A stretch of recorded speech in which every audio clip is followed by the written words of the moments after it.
DK Gupta classes में आपका स्वागत है। आज हम देख रहे हैं करंट जीके के कुछ टॉपिकों को, जिनमें पहली खबर हम देख रहे हैं मालदीव के विदेश मंत्री हैं अब्दुल्ला शाहिद संयुक्त राष्ट्र महासभा से जो यूनाइटेड नेशन जनरल असेंबली है उसके 76वें सत्र हेतु अध्यक्ष निर्वाचित हुए हैं। ये पहली बार हो रहा है कि मालदीव से कोई प्रतिनिधि है वो चुना गया है। तो इसका देख लेते हैं।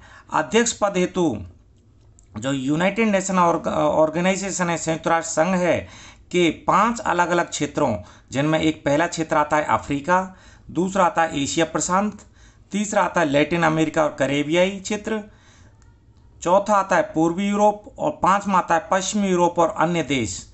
ये 5 क्षेत्रों में यूनाइटेड नेशन के क्षेत्र हैं वो डिवाइडेड हैं, जिनमें से एक एक सदस्य प्रत्येक साल के लिए चुना जाता है।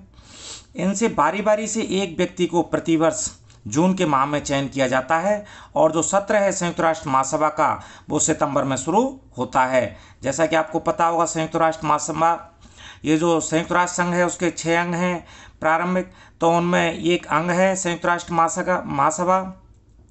और अलग अंगों में देखें हम, सुरक्षा परिषद है और एक इकोनॉमिक और सोशियो परिषद है, और चौथे नंबर में न्यास परिषद है, 5वें पे अंतर्राष्ट्रीय न्यायालय है और 6ठे पे उसका सचिवालय है, संयुक्त राष्ट्र का संघ का सचिवालय है। तो इस प्रकार से होते हैं ये। और आपको जानकारी होनी चाहिए कि जो संयुक्त राष्ट्र संघ है उसकी स्थापना कब हुई थी। इसकी स्थापना हुई थी 24 अक्टूबर 1945 को।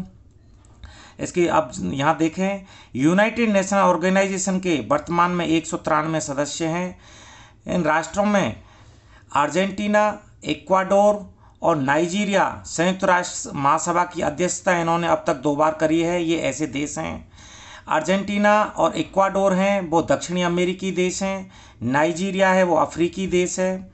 तो इन्होंने संयुक्त राष्ट्र महासभा की अध्यक्षता है वो 2 बार कर ली है। भारत की दृष्टि से देखें तो भारत में 1953 में 8वें सत्र के लिए श्रीमती विजय लक्ष्मी पंडित, इनको संयुक्त राष्ट्र महासभा की ये सबसे पहली महिला अध्यक्ष थीं।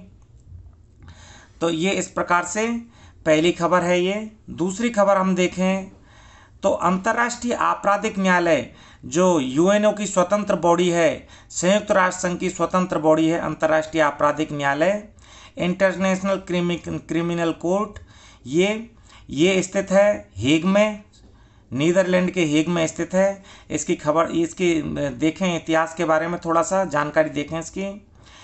तो अंतर्राष्ट्रीय आपराधिक न्यायालय जो इंटरनेशनल क्रिमिनल कोर्ट है, ये एक न्यायिक निकाय है, मतलब न्याय के लिए बॉडी है। इसकी स्थापना या सृजन देखें, इसकी कब शुरुआत हुई तो इसकी 1998 में अंतर्राष्ट्रीय आपराधिक न्यायालय पर रोम संविधि, मतलब रोम का स्टैट्यूट, मतलब रोम के कानून के अनुसार इसकी स्थापना और संचालन संबंधी जो दस्तावेज हैं वो तैयार करे गए।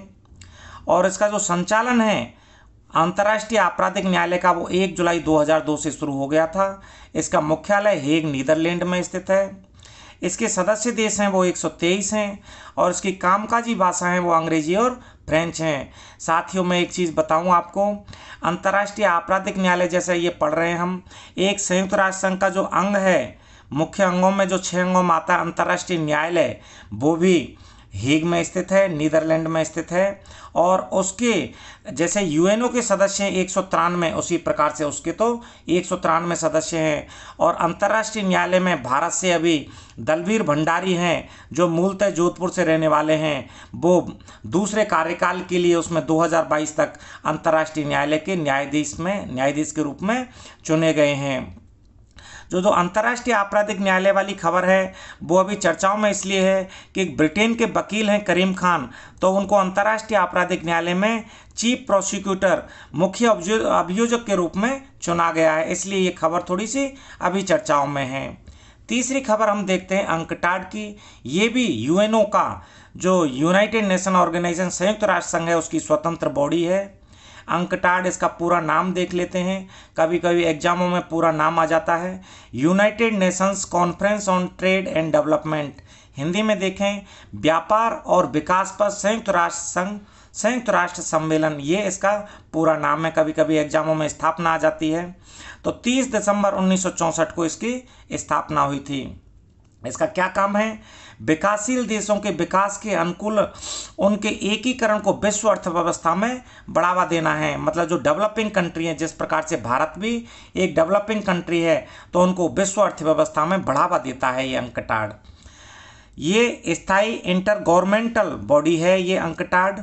इसका हेडक्वार्टर जिनेवा स्विट्जरलैंड में है। जैसे हम देखें WHO जो उसकी स्वतंत्र बॉडी है UNO की, उसका भी हेडक्वार्टर है वो जिनेवा स्विट्जरलैंड में है।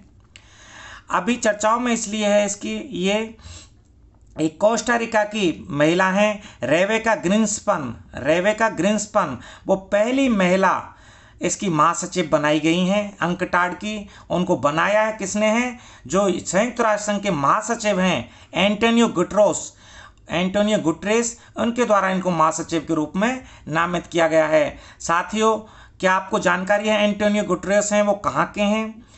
तो इसको कमेंट में मेरे को बताना एंटोनियो गुटरेस कहाँ के हैं और ये कहाँ की पॉलिटिक्स में सक्रिय थे। इसको मैं फिर कमेंट में आपको बताऊंगा। जो अंकटाड है उसके द्वारा प्रकाशित कुछ इंपॉर्टेंट रिपोर्टें होती हैं। जो कुछ मुख्य रिपोर्टों को हम देखें, इसमें ट्रेड एंड डेवलपमेंट रिपोर्ट मतलब व्यापार एवं विकास रिपोर्ट, विश्व निवेश report, the least developed countries report मतलब जो सबसे कम विकसित देश हैं उनकी रिपोर्ट, ये रिपोर्ट अंकटाड द्वारा प्रकाशित करी जाती हैं। तो चैनल को लाइक, सब्सक्राइब, शेयर करें। धन्यवाद साथियों।